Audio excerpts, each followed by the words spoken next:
नमस्कार दोस्तों, दिनेश मंडल एस्ट्रोलॉजी में आपका स्वागत है। आज के इस वीडियो में जो है हम नवमास कुंडली के बारे में बात करेंगे। देखिए, नवमास कुंडली जो है वो आपके वैवाहिक जीवन के बारे में बताती है। आपका वैवाहिक जीवन कितना सुखी रहेगा वो जो है आपका नवमास कुंडली से देखा जाता है। आपका वैवाहिक जीवन कैसा रहेगा, किस दिशा में जाएगा, वो नवमास कुंडली से देखा जाता है। प्लैनेट्स की जो इंटरनल स्ट्रेंथ है वो भी जो है वो नवमास कुंडली से देखी जाती है। और जो मान लीजिए अगर D1 चार्ट में यानी कि जो आपका नेटल चार्ट है उसमें कोई भी प्लैनेट अगर नीच का बैठा हुआ है, उसी राशि का बैठा हुआ है, जैसे मान लीजिए जो सूर्य है वो तुला राशि का बैठा हुआ है और नवमास कुंडली में भी अगर वो तुला राशि का आ जाता है तो उस प्लेनेट की स्ट्रेंथ जो है वो उच्च की हो जाएगी, भले ही वो नीच दोनों कुंडलियों में नीच का क्यों ना बैठा हुआ हो। तो उस स्थिति को वर्गोत्तम स्थिति कहते हैं। तो जो प्लैनेट्स की इंटरनल स्ट्रेंथ होती है वो भी नवमास कुंडली से पता चलती है। किसी व्यक्ति की इंटरनल स्ट्रेंथ, इंटरनली वो क्या सोचता है, वो भी जो है नवमास कुंडली से पता चलता है। अच्छा देखिए, नवमास कुंडली को पढ़ने के लिए मैंने 5 बहुत ही सिंपल सूत्र बनाए हैं। तो जो पहला सूत्र, जो पहला फॉर्मूला जो है वो क्या है, वो ये है कि नेटल चार्ट यानी कि D1 चार्ट की जो राशि है, लगन की राशि है, और नवमास कुंडली की जो लगन की राशि है उनका संबंध देखा जाता है। देखिए, जो लगन चार्ट है उसकी जो पहली राशि है वो कुंभ राशि है और नवमास कुंडली की पहली जो राशि है D9 चार्ट की वो वृश्चिक राशि है। दोनों, इसका स्वामी जो है, लगन का स्वामी यहाँ शनि है और नवमास का स्वामी जो है वो जो है मंगल है। दोनों में क्या संबंध है? देखिए, दोनों में जो है आप ये कह सकते हैं कोई अच्छा संबंध नहीं है, परस्पर कोई मित्रता का संबंध नहीं है। दोनों की जो युति होती है वो संघर्ष योग बनाती है। अच्छा, अब इस संघर्ष योग से हम क्या देख सकते हैं? देखिए, बहुत जो आप देख सकते हैं कि दुनिया में जितने भी सक्सेसफुल एंटरप्रेन्योर्स हैं, बिजनेसमैन हैं, कोई स्पोर्ट्स पर्सनल है, इवन आप काफ़ी लोगों की फिल्म इंडस्ट्रीज में जो सक्सेसफुल जो एक्टर्स हैं और इवन तक पॉलिटिशियंस की कुंडली में भी संघर्ष योग देखा जाता है। तो इससे हम ये रिजल्ट नहीं निकाल सकते कि व्यक्ति की वैवाहिक जीवन जो है वो जो इतना सुखी नहीं रहेगा, वो आगे आने वाले जो है इंटरप्रिटेशन के ऊपर डिपेंड करेगा। तो पहले पॉइंट में हमने ये देख लिया कि राशियों का संबंध जो है वो किस तरह बन रहा है। अब जो है पहले सूत्र में हमने देखा कि दोनों राशि एक दूसरे के साथ जो है एक नकारात्मक संबंध बना रही हैं, बट ये जो नकारात्मक संबंध है ये काफी कंस्ट्रक्टिव वे में भी देखा जाता है। अब ये जो संघर्ष योग है वो आगे कैसा संघर्ष रहेगा वो आगे जो है हम आगे जो बाकी के जो 3 सूत्र है उसमें देखेंगे। अब देखिए, जो दूसरा सूत्र है, तो दूसरे सूत्र में हम देखेंगे आत्म कारक ग्रह और अमत्य कारक ग्रह की स्थिति। देखिए, आत्म कारक ग्रह कौन होता है? जो कुंडली में सबसे हाईएस्ट डिग्री प्लेनेट रखता है उसको हम आत्म कारक ग्रह कहते हैं, और अमत्य कारक ग्रह वो होता है जो कुंडली में सेकंड हाईएस्ट डिग्री रखता है। अब देखिए, कुंडली में जो सबसे ज्यादा हाईएस्ट डिग्री रखी है उस कुंडली में मैंने वो 2 डिग्रियां ले ली हैं। एक तो सबसे हाईएस्ट डिग्री रखी है शुक्र ने, सेकंड हाईएस्ट डिग्री रखी है शनि ने। देखिए, शुक्र जो है 7वें का स्वामी होते हुए जो है वो 10वें में बैठा हुआ है, और शनि देखिए जो है तीसरे घर में बैठा हुआ है। और देखिए, शनि जो है वो उच्च की राशि में बैठा हुआ है, मकर की राशि में बैठा हुआ है, और शुक्र जो है वो सिंह की राशि में बैठा हुआ है। शत्रु राशि में जरूर बैठा हुआ है, बट ये केंद्र के भाव में बैठा हुआ है, और केंद्र के भाव जो होते हैं वो नैसर्गिक शुभ फल देते हैं। शुभता में कमी जरूर आती है बट नेगेटिव रिजल्ट नहीं देते हैं। साथ में देखिए, ये एक परस्पर परिवर्तन योग भी बना रहा है। देखिए क्या योग बन रहा है, देखिए सूर्य जो है वो शुक्र की राशि में है और शुक्र जो है वो सूर्य की राशि में बैठा हुआ है। तो एक एनर्जी एक्सचेंज भी बोल सकते हैं हम। अगर हम ये देखा जाए तो आत्म कारक और अमर्त्य कारक की जो स्थिति है वो लगभग काफी जो है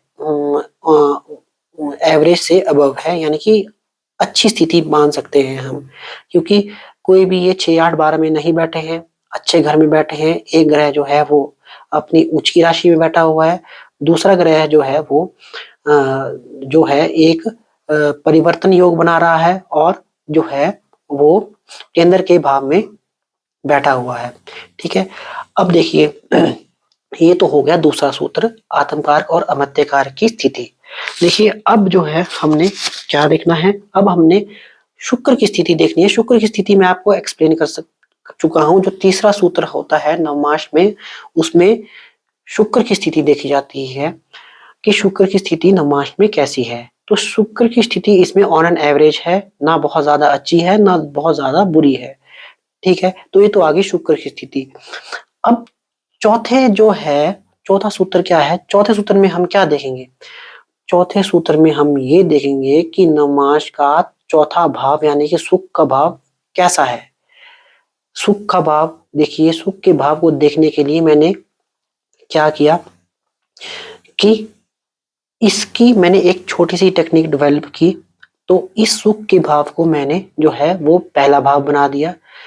ठीक है, और उसके अकॉर्डिंग फिर जो है नेक्स्ट भाव, जैसे ये 11 राशि मैंने पहले भाव में रख दी, उसके बाद अकॉर्डिंग टू जैसे ये राशियां बनती है, तो जो जो ये दूसरी राशि है वो मैंने जैसे सुख के नवमाश कुंडली के चौथे के बाद यहाँ 5वें भाव में ये 12वीं राशि आ रही है, तो मैंने ये दूसरे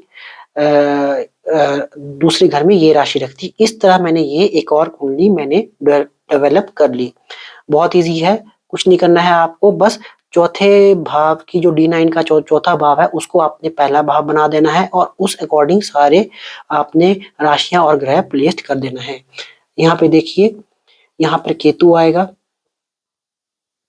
अब देखिए, अब इस कुंडली को अगर आप एनालिसिस करें तो जो सुख का भाव जो है, सुख के चौथे भाव को देखिए, सुख के चौथे भाव में क्या आ रहा है, सुख के चौथे भाव में सूर्य आ रहा है और 7वें भाव में क्या आ रहा है, सुख के 7वें भाव में आपका जो है शुक्र आ रहा है।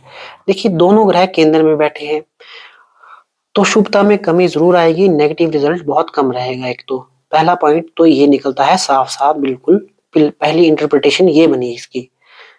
दूसरी इंटरप्रिटेशन क्या बनती है इसकी, देखिए फिर से ये एक दूसरे के ऑपोजिट हो रहे हैं, यानी कि ये परिवर्तन योग बना रहे हैं, एक दूसरे की राशियों में बैठे हुए हैं।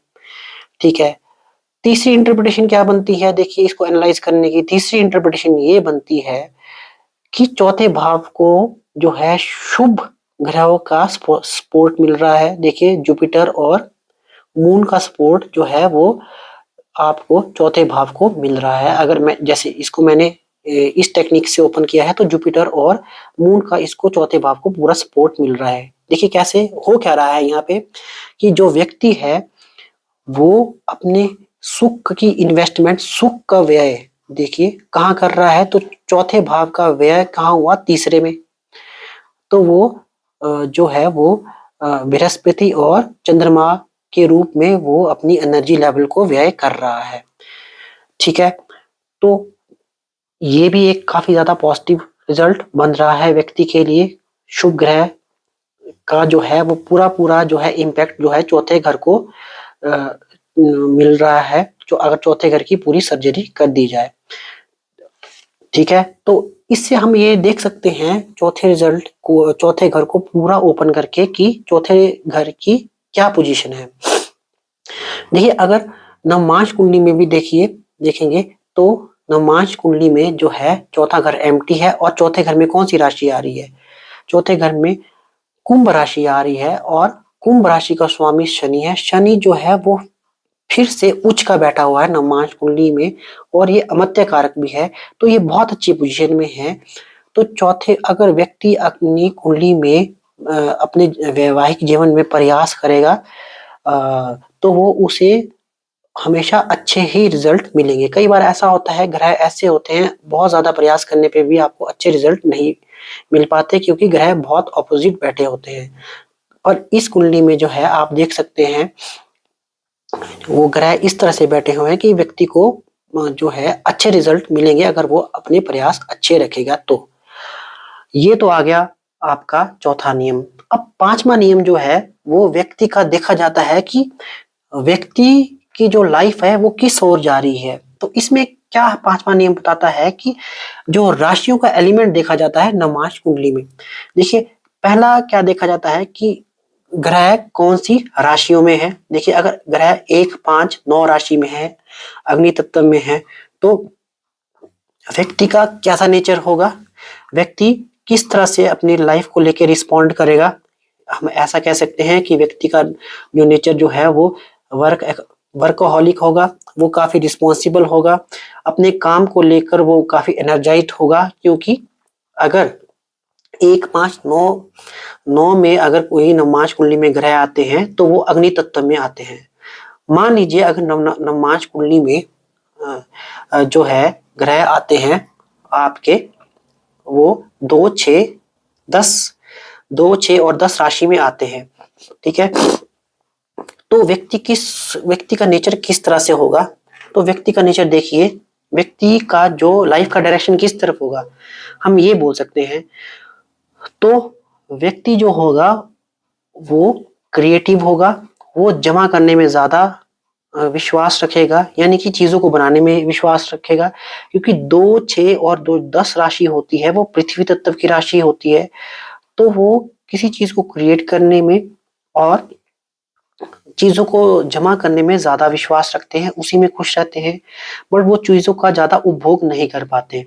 अगर कुंडली में जो ग्रह है वो वायु तत्व में आते हैं, यानी कि 3, 7, 11 राशि में आते हैं, तो व्यक्ति का नेचर कैसा होता है, वो वस्तुओं का काफी भोग करते हैं, वो मटेरियलिज्म में ज्यादा विश्वास रखते हैं, वो लाइफ को काफी एंजॉयमेंट की दृष्टि से देखते हैं। तो ये तो अगर राशियों का एलिमेंट कि आपकी D9 चार्ट में D9 चार्ट में ग्रह कौन से राशियों में है। अब जो लास्ट तत्व है वो जल तत्व है, वो है 4, 8, 12, यानी कि जल तत्व की राशियां उनमें अगर ग्रह हो तो वो क्या सिग्निफाई करता है, यानी कि जो 4, 8, 12 राशियां हैं वो मोक्ष की राशि है। अगर जिस व्यक्ति की कुंडली में जो है ग्रह 4, 8, 12 राशि में हो तो वो व्यक्ति मोक्ष की राह पे होता है। और व्यक्ति का जीवन हम ये कह सकते हैं कि जीवन के प्रति मोह भंग, यानी कि चीजों के प्रति मोह भंग होना, ठीक है। बोलने का मतलब ये है कि वो अपनी लाइफ की बैलेंस शीट को बैलेंस करने आया होता है। जो उसके पूर्व जन्म के जो लाइबिलिटीज है वो इस जन्म को वो पूरा करके तो करके जो है वो मोक्ष की प्राप्ति करने आया होता है। इसीलिए उन्हें जो है मटेरियलिज्म से ज्यादा जो है और जो क्रिएट या आप ऐसा कह सकते हैं भौतिकतावाद की तरफ से उनका ज्यादा संबंध नहीं होता। अगर व्यक्ति के ग्रह जल तत्व में हो तो वो काफी स्पिरिचुअल होता है, बाय नेचर वो स्पिरिचुअल होता है और वो मटेरियलिज्म के पाथ पे नहीं होता, ठीक है। तो आप देख सकते हैं कि इस कुंडली में देखिए आपका जो ग्रह कौन कौन से तत्व में है। देखिए, तो एक तो ग्रह आपका जो शुक्र है वो आपका किस उसमें है, वो अग्नि तत्व में है, सिंह राशि में है, ठीक है। तो अग्नि तत्व के साथ में होते हुए इनका जो राहु है, देखिए राहु इनका अग्नि तत्व में होते हुए जो है पृथ्वी तत्व में इनका एक तो राहु आ गया। तो बोल सकते हैं जल तत्व में इनका ग्रह आपको कहीं नजर नहीं आएगा केतु को छोड़ के। तो आप सिर्फ एक ही जो ग्रह है इनका केतु जो है जल तत्व में है, बाकी जो ग्रह है इनके अग्नि, पृथ्वी और वायु तत्व में है। तो व्यक्ति का जो जीवन किस तरह रहेगा आप इससे ये एनालाइज लगा सकते हैं कि व्यक्ति अपनी लाइफ को जो है एक हम ये कह सकते हैं कि अपनी लाइफ को एक एंजॉय करने के लिए जिस तरह से हमारा एक लाइफ का सिस्टम बना है, अपनी लाइफ को एंजॉय करने आया है, अपनी मैरिड लाइफ को जो है वो प्रॉपर उसको पूरा करने आया है। इस तरह से व्यक्ति का जो है आप ये एनालाइज कर सकते हैं कि व्यक्ति की लाइफ की डायरेक्शन किस तरह रहेगी। ठीक है। अच्छा, अब हम इस कुंडली में जो है मैंने आपको अपने जो है ये 5 जो है जो बेसिक सूत्र है वो बता दिए हैं। ये लगा के आप अपनी कुंडली में जो है नवमांश की स्थिति देख सकते हैं कि आपका वैवाहिक जीवन कैसा रहेगा, आपका लाइफ का पाथ कैसा रहेगा। आई होप अगर आपको मेरा ये वीडियो इन्फॉर्मेटिव लगा हो तो आप मेरे चैनल को ज़रूर सब्सक्राइब करेंगे और मेरे वीडियो को ज़रूर शेयर करेंगे। Thank you.